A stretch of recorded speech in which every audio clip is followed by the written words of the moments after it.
Bismillahirrahmanirrahim. Assalamualaikum warahmatullahi wabarakatuh.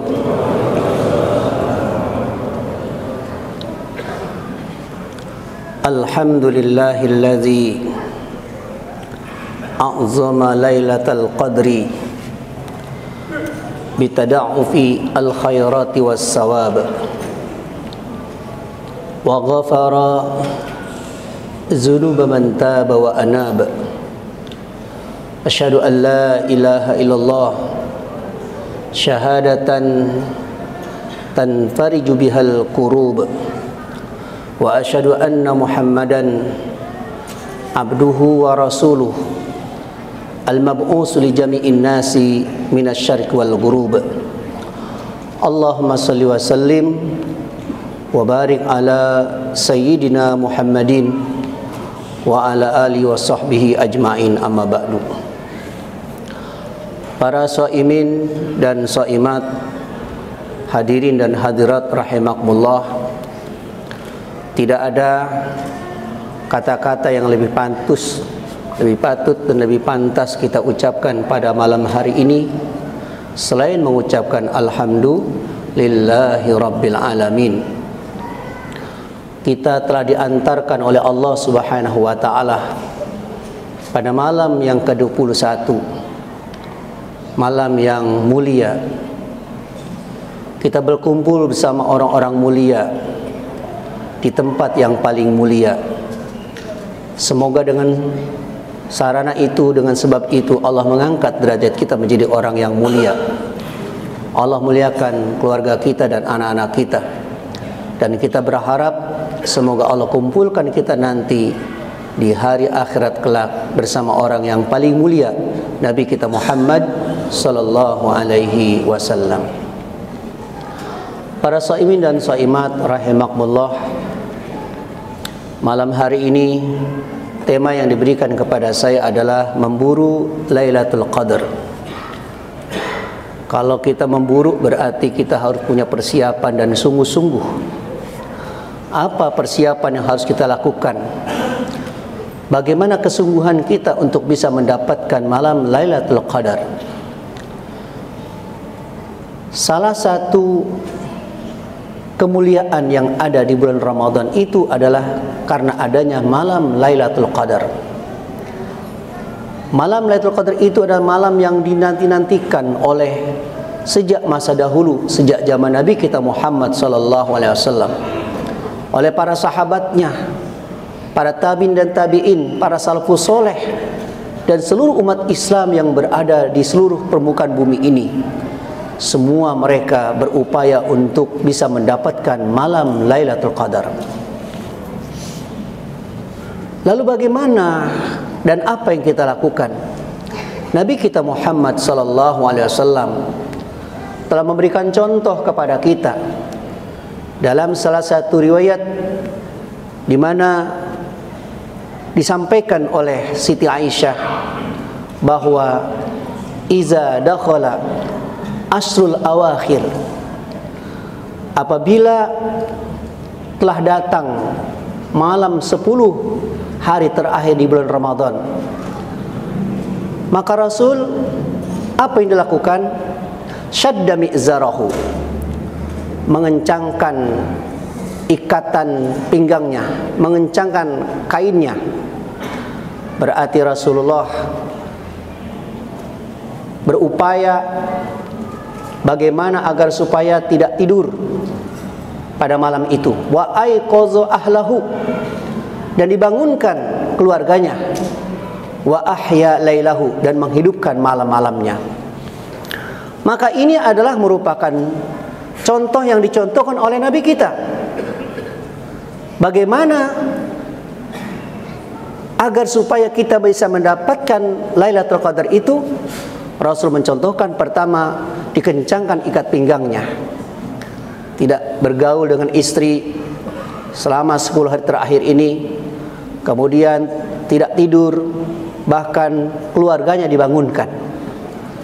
Jangan sampai hanya kita yang menikmati malam Lailatul Qadar, berzikir pada malam hari tetapi kita biarkan keluarga kita, atau ada suaminya yang begitu menikmati malam 10 hari terakhir di bulan Ramadan tetapi istrinya dibiarkan di rumah, tidak dibangunkan, atau anak-anaknya.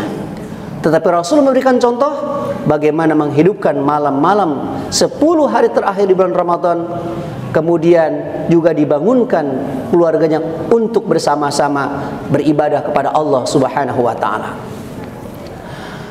Lailatul Qadar itu adalah malam yang dirahasiakan oleh Allah.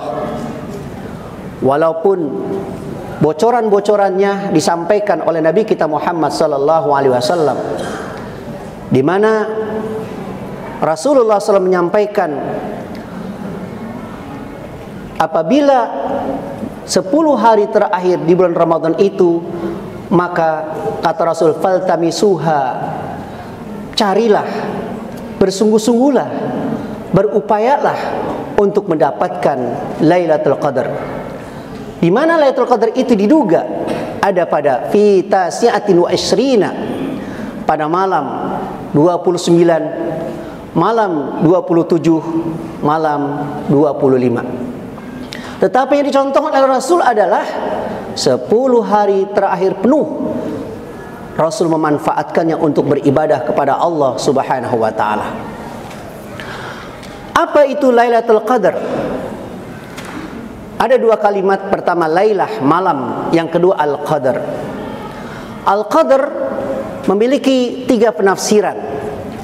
Yang pertama adalah Al-Qadar bimana asy-syarif, malam yang mulia. Kenapa disebut malam yang mulia? Pertama, malam itu adalah malam yang penuh dengan keberkahan, Lailatul Mubarakah. Maka orang yang mendapatkan malam Lailatul Qadar itu, maka hidupnya akan diberkahi oleh Allah Subhanahu wa taala, akan diberikan kemuliaan oleh Allah Subhanahu wa taala. Yang kedua, Lailatul Qadar itu, Al-Qadar maknanya adalah malam at-tadhyik, malam yang sangat sempit. Kenapa sempit? Karena ketika itu tanazzalul malaikatu warruhu fiha biidzni rabbihim min kulli amr. Malaikat Jibril dan para malaikat yang jumlahnya tidak terhitung mendampingi malaikat Jibril untuk melihat dan mendekati, mendoakan halaqat-halaqat, perkumpulan-perkumpulan orang-orang yang sedang beribadah pada malam itu, orang-orang yang sedang berzikir ketika itu, orang-orang yang sedang melaksanakan sholat ketika itu, didatangi oleh para malaikat yang jumlahnya tidak terhingga. Maka malam itu disebut malam Lailatul Qadar. Tanazzalul malaikatu warruhu fiha biidzni rabbihim min kulli amr. Salamun hiya hatta matla'il fajr. Lailatul Qadar yang ketiga disebut adalah karena malam mulia, karena malam turunnya Al-Qur'anul Karim. Karena apa saja yang disandarkan kepada Al-Quran maka menjadi mulia. Ramadan menjadi mulia karena adanya Al-Quranul Karim, karena diturunkan Al-Quranul Karim. Nabi kita mulia diantaranya adalah disebabkan karena Nabi kita menerima wahyu berupa Al-Quran. Malaikat Jibril, malaikat yang paling mulia, karena beliau menurunkan wahyu, diantaranya adalah menurunkan Al-Quranul Karim. Para jamaah rahimakumullah, maka malam Lailatul Qadar ini disebut adalah malam yang penuh dengan berkah, malam yang paling mulia, malam yang ketika itu turun para malaikat, malaikat Jibril bersama para malaikat-malaikat yang lain untuk mendoakan orang-orang yang sedang beribadah kepada Allah. Maka apabila seseorang ketika itu sedang beribadah melaksanakan sholat misalnya, maka dia akan mendapatkan pahala bagikan melaksanakan sholat selama 1000 bulan atau 83 tahun 4 bulan. Padahal umur kita belum tentu sampai umur 80. Umur kita jauh kemungkinan sampai 84 tahun. Tetapi orang yang beribadah dan ibadah yang dilakukan itu bertepatan dengan turunnya malam Lailatul Qadar, maka ibadah yang dilakukannya itu bagaikan dia beribadah selama 1000 bulan 83 tahun 4 bulan. Subhanallah, luar biasa. Maka ketika dia berdoa ketika itu, maka dia seakan berdoa selama 1000 bulan. Ketika dia membaca Al-Quran ketika itu, maka seakan-akan dia membaca Al-Quran selama 1000 bulan. Nah, lalu bagaimana caranya agar supaya kita bisa mendapatkan itu? Yang pertama yang harus kita lakukan adalah al-i'dadun nafsi, mempersiapkan diri kita. Bagaimana kita harus mempersiapkan diri kita secara lahir maupun batin. Terutama adalah kita harus memahami apa itu malam Lailatul Qadar. Jangan sampai saking percaya dirinya dia merasa mendapatkan Lailatul Qadar padahal bukan malam Lailatul Qadar. Bisa jadi malam Lailatul Qadar karena dia merasa, dia yakin pasti mendapatkan malam Lailatul Qadar, padahal Lailatul Qadar itu adalah malam yang dirahasiakan oleh Allah Subhanahu wa taala. Maka yang pertama yang harus dilakukan adalah persiapan diri, al-i'dad an-nafsi, baik dari aspek kesehatan maupun aspek ruhani secara batiniah. Dia harus betul-betul mempersiapkan diri untuk menyambut dan memburu malam Lailatul Qadar. Yang kedua adalah meningkatkan kualitas puasa wajib kita. Karena bisa jadi ada orang yang sesungguhnya secara lahirnya dia berpuasa, tetapi tidak bernilai puasa di sisi Allah Subhanahu wa taala. Kamin shaimin laisa lahu min siyami ilal ju' wal atas. Berapa banyak orang yang beribadah puasa tapi tidak mendapatkan apa-apa dari puasanya kecuali hanya mampu menahan lapar dan haus saja. Oleh karenanya di dalam Al-Quran ketika Allah Subhanahu wa ta'ala menjelaskan tentang ayat-ayat yang terkait dengan puasa, setelah itu Allah katakan wala ta'kulu amwalakum bainakum bil batil wa tudlu biha ilal hukam litakulu fariqam min amwalin nas wa antum ta'lamun. Di mana di dalam ayat itu Allah katakan jangan kau makan hartamu dengan cara yang batil, dengan cara yang haram. Baik mendapatkan dengan cara yang haram atau harta itu sendiri dimakan adalah harta yang haram. Kenapa haram? Bisa jadi harta yang dimiliki tidak dikeluarkan zakatnya, sehingga hartanya masih bercampur dengan harta-harta yang kotor, sehingga berarti dia memakan hak milik orang lain. Sedangkan ketika kita berpuasa, kita diharamkan makan dan minum, sifatnya hanya sementara ketika kita sedang berpuasa. Tetapi memakan harta yang batil adalah itu untuk selama-lamanya, baik kita dalam keadaan puasa ataupun tidak dalam keadaan berpuasa. Maka harta yang batil itu diharamkan oleh Allah Subhanahu wa ta'ala. Kemudian yang ketiga, persiapan yang ketiga adalah meningkatkan ibadah-ibadah selain daripada ibadah puasa, agar supaya kita bisa mendapatkan malam Lailatul Qadar itu, kita harus meningkatkan amalan-amalan selain daripada amalan puasa. Apa itu? Di antaranya adalah tilawatul Quran. Makanya kita lihat bagaimana para salafus saleh terdahulu betul-betul mereka fokus memperbanyak membaca Al-Quran. Maka kita pun yang mungkin malam-malam hari biasa kita hanya bisa membaca 1 juz, maka di saat 10 hari terakhir harus bisa lebih dari 1 juz. Itu namanya ada peningkatan. Kalau yang malam-malam biasa dia 2 juz, maka malam 10 hari terakhir harus 3 juz dan seterusnya.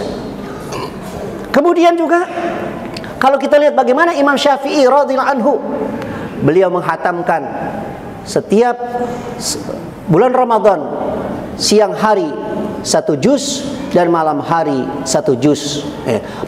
Siang hari hatam dan malam hari hatam. Siang hari 30 juz, malam hari 30 juz. Berarti selama bulan Ramadan Imam Syafi'i bisa menghatamkan sebanyak 60 kali hatam. Kalau kita kayak jauh dah kalau gitu mah. Minimal 1 juz saja bagi orang yang mungkin jarang hatam lalu bisa hatam, ini sudah prestasi. Tetapi bagi yang sudah terbiasa, ini harus lebih ditingkatkan. Yang kedua adalah termasuk memberikan makan kepada orang yang berbuka, dan termasuk juga memberikan orang untuk makan sahur. La'anna fi sahuri fihi barakah. Karena dalam makan sahur itu mengandung keberkahan. Maka makanan yang kita berikan untuk orang-orang yang sahur, maka apa yang kita berikan itu akan mendatangkan keberkahan bagi diri kita. Orang yang memakan mendapatkan berkah, dan kita pun yang memberikan juga akan mendapat keberkahan dari Allah Subhanahu wa taala. Maka bukan hanya kita berikan makan orang berbuka, tapi kita tingkatkan juga memberikan makan untuk orang yang bersahur. Kemudian di samping itu pula adalah menambah solat qiyam Ramadan. Bagaimana yang dilakukan oleh para generasi dahulu. Bahkan Imam Malik menambahkan solat qiyam Ramadan itu sampai 36 rakaat. Ada yang 23 rakaat, ada yang sampai 36 rakaat, bahkan bisa lebih dari itu, dalam rangka untuk menghidupkan malam-malam 10 hari terakhir di bulan Ramadan. Kemudian apalagi termasuk iktikaf. Kita bersyukur kepada Allah Subhanahu wa taala ketika kita masuk ke masjid. Berangkatnya saja dari rumah sudah dihitung berbagai macam kebaikan dari Allah Subhanahu wa taala.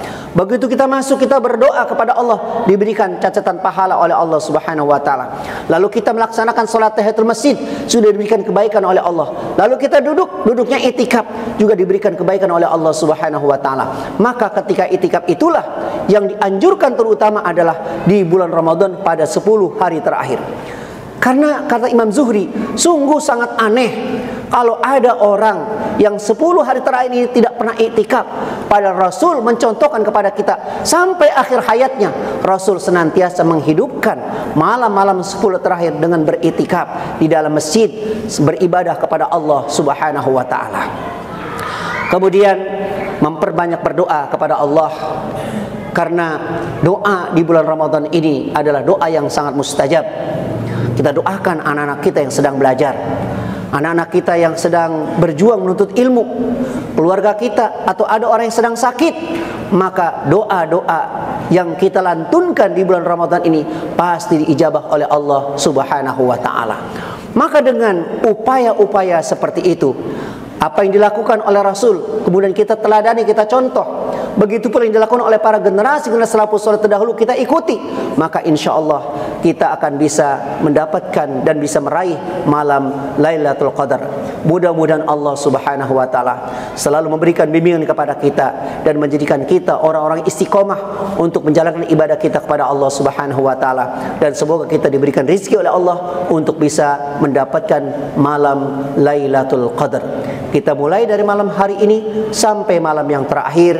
Mari kita hidupkan malam ini dengan memperbanyak ibadah kita kepada Allah Subhanahu wa taala. Semoga seluruh amal ibadah kita diterima oleh Allah Subhanahu wa taala, dan Allah angkat derajat kita menjadi orang yang bertakwa di sisinya. Amin amin ya rabbal alamin. Assalamualaikum warahmatullahi wabarakatuh.